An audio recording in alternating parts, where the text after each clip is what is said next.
Hello. Thanks for joining us again on the channel. Okay, yes, we've tried so many of these. Too many probably. But this one stands out. It caught me off guard.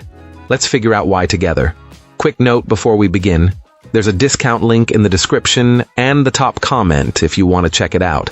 Now, let's not waste any more time and jump right into the details.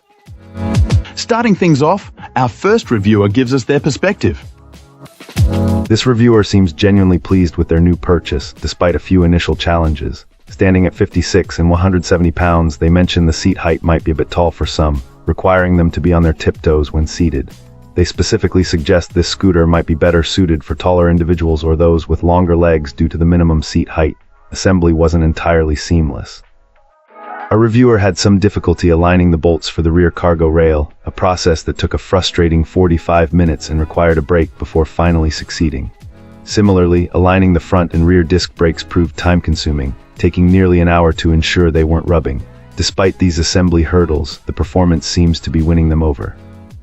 The reviewer tested the pedal assist levels and found pedal assist system 1 and 2 comfortable for pedaling, while pedal assist system 3 was the fastest they could comfortably keep up with. Pedal assist system 4 and 5 essentially rendered pedaling useless, with the motor doing all the work. They initially anticipated primarily using pedal assist system 2 and 3 for longer rides, an update after a 33. 4-mile ride on a single charge only solidified their positive impression. Starting in pedal assist system 4 with moderate throttle use on rolling hills, they covered over 25 miles using 60% of the battery. Switching to pedal assist system 3 for the remaining distance, they managed a total of 4 miles and felt they could have squeezed out another 4 or 5 miles. The reviewer found pedal assist system 4 more comfortable and efficient than initially expected, especially for climbing hills. The headlight was deemed adequate for seeing the road, although the reviewer plans to upgrade to a higher quality one for more serious night riding. The rear light is bright and the brake light is a plus. They also suggest that integrated turn signals would be a valuable addition to. Excellent. Let's find out what our next reviewer has to share about their experience. This reviewer gave this electric bike a top rating, primarily due to the exceptional customer service they received. Initially, they weren't entirely sure, but after thoroughly testing the bike and working through a few initial issues with the company's support team, they were completely won over. Aesthetically, our reviewer finds this bike quite attractive, describing it as handsome with a rugged, earthy vibe thanks to its fat tires.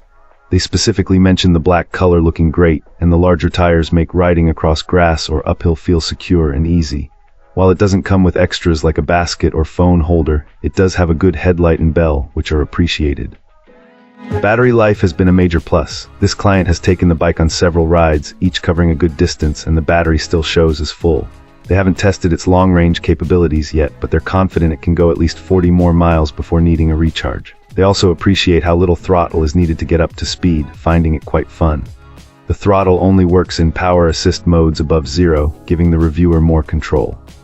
On the downside, our reviewer, who is 56, finds the bike a bit uncomfortable. The seat height is at the lower end of the bike's range, making it better suited for taller riders, and the handlebars aren't ideal for their build. They'll need to invest in some adjustments to improve comfort. However, the company provided helpful suggestions for parts, which was much appreciated. Assembly wasn't the easiest, and this client recommends having some experience putting together similar items or feeling confident following directions. While the manual isn't perfect, most users should be able to manage. The reviewer ended up having a professional check the assembly and fine-tune a few things, who also suggested a couple of parts that might wear out sooner than expected.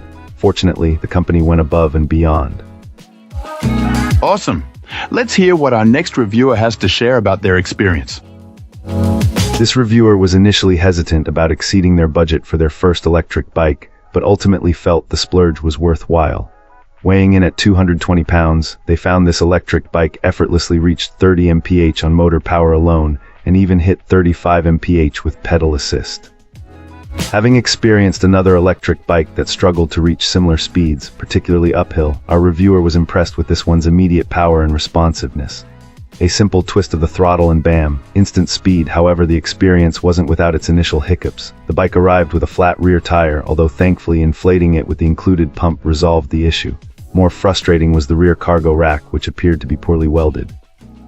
This client had to use considerable force and colorful language to align the mounting holes during installation. Additionally, the headlight, even when properly attached, tends to shake and wander when riding on uneven surfaces. Despite these assembly and quality control concerns, our reviewer expressed overall satisfaction with the electric bike and would recommend it to others. The sheer power and performance seemed to outweigh the initial frustrations. Thanks for tuning in. Don't forget to like, subscribe, and drop a comment. I'd love to hear your thoughts. See you next time.